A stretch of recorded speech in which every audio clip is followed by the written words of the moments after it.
loading on track number 1 for a trip around Walt Disney's Magic Kingdom. All aboard! Hello everyone, welcome back to Disney 24/7. Here it's Disney all the time, and today we're going to be talking about my predictions for each new scene for the new Princess and the Frog retheme of Splash Mountain. Now, if you haven't heard, Disney is changing the theme of Splash Mountain in Disneyland and Disney World to Princess and the Frog. This was originally debated on social media like Reddit and Twitter at the beginning of June, but Disney has stated that they've actually been working on this project for over a year now. The project will be led by Tarita Carter, who is responsible for Mickey and Minnie's Runaway Railway at Walt Disney World, with Tony Baxter, who, by the way, is not only coming out of retirement to do this, but he was the original creator of Splash Mountain, and he will be acting as the creative advisor. Now, the origins of Splash Mountain are extremely controversial, as they're from Song of the South, a movie Disney has really been trying to distance themselves from for decades now, and Splash Mountain is just another result of this. And I completely understand why they're trying to do this. I'm really optimistic for this change. One very important thing to remember before we get started is this is all my opinion and my predictions of what I think will be in the new ride. None of this have been confirmed. This is all just speculation. I just thought it'd be really cool to go through it really quick. For this scene-by-scene prediction of what the new ride will look like, this will mostly pertain to Disneyland Splash Mountain, but the overall theme and aesthetic will still be the same for Disney World Splash Mountain. With that out of the way, let's jump right into it. All right. First, let's start with the obvious changes that we can see straight away from the concept art. The first being Mama Odie's shack, which is right at the top of Chesapeake Hill. We also notice more trees surrounding the edge of Splash Mountain, specifically cypress trees, which are prominent in the bayou. There's also a darker color scheme, especially compared to the bright orange and green color scheme that is currently on Splash Mountain. For the queue and loading station, I'm picturing it to be just an old shack in the bayou. Now, it could possibly be Mama Odie's shack, but again, we've seen that in the concept art at the top of Chesapeake Hill, so it wouldn't really make sense that it would also be where the loading station is. Now, I picture this very similar to the Pirates loading queue, at least how it is in Disneyland. And I could see jars of fireflies and possibly pelicans and alligators just spread throughout. Alright, so we've arrived at the ride vehicle. Now, one very simple change I could see them making is just switching Brer Rabbit's head on the front of the log to Ray the Firefly's head.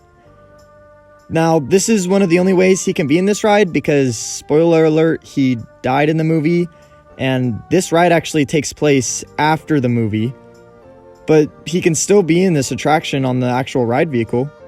Alright, so now we're on the actual ride. From the loading station up until the second lift hill, I'm thinking it'll be mostly bayou themed with alligators and fireflies with little to no music at all. Expect more of those cypress trees to be put along the edge of the attraction as we discussed earlier, with the same firefly trick that you can see in Pirates of the Caribbean. This beginning part will essentially be the same thing as the start of the Pirates ride in Disneyland. Alright, at the second lift hill, which by the way we can already see is the same shack that's already there from Splash Mountain, just painted different, we'll get our first clue of what the actual storyline for the attraction is. Now, we've already seen posted that the attraction will be about Tiana and Naveen all getting ready for their first Mardi Gras performance. So, once we get inside and we start climbing up the lift hill, Tiana and Naveen will be there to greet us, and they tell us to keep on heading down the river to meet Luis, who is helping to get ready for Mardi Gras. After the second lift hill, this will be very similar to how it was before the lift hill, with fireflies and possibly alligators and pelicans, and they could add more cypress trees. The only difference is this is a lot higher up, and I'm not sure how they would actually put them up here. But I predict they'll also be playing jazz music to the tune of Almost There. As we approach the first drop, we see a quick glimpse at what appears to be shadows, resembling some of Dr. Facilier's friends on the other side. But only for a brief moment, as soon we begin our plunge down the first drop, and we begin the first dark ride portion of the attraction.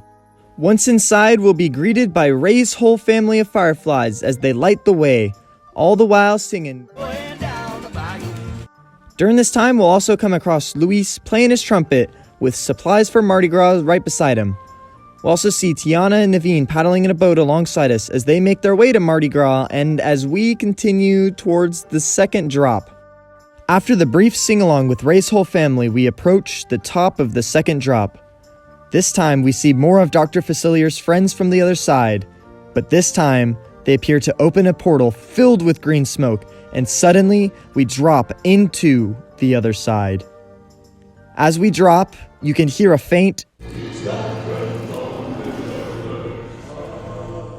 as well as Dr. Facilier laughing in the distance. At the bottom of the second drop, we find ourselves trapped in the other side, with shadows and voodoo masks at every turn. As we approach the lift, music grows louder, with Dr. Facilier waiting with his cane, intensely staring at the raft, and he declares that there is no escaping the other side. After passing Dr. Facilier and more voodoo masks and shadows, we reach the base of the lift. At the base of the big lift where the vultures used to be are the drumming voodoo dolls. And as we slowly approach the top of the lift, the song is played, with voodoo masks growing in size and singing along.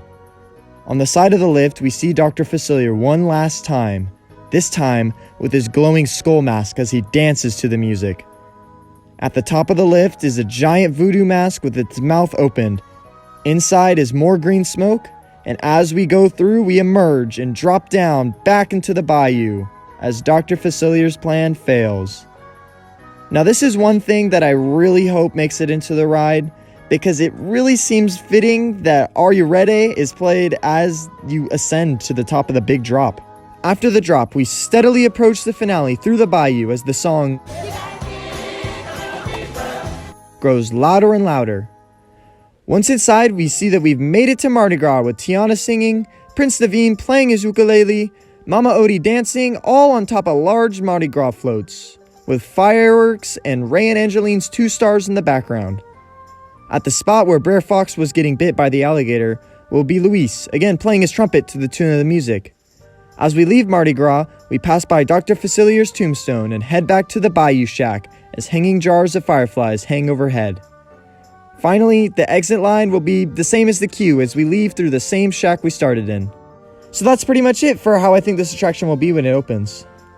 Overall, I'm very optimistic for this change, and I'm very confident in the Imagineers' ability, and I know this isn't the case for everyone, but I personally prefer Guardians of the Galaxy Mission Breakout to the old Twilight Zone Tower of Terror. Princess and the Frog is a great fit for Disneyland, as it literally is right next to New Orleans Square.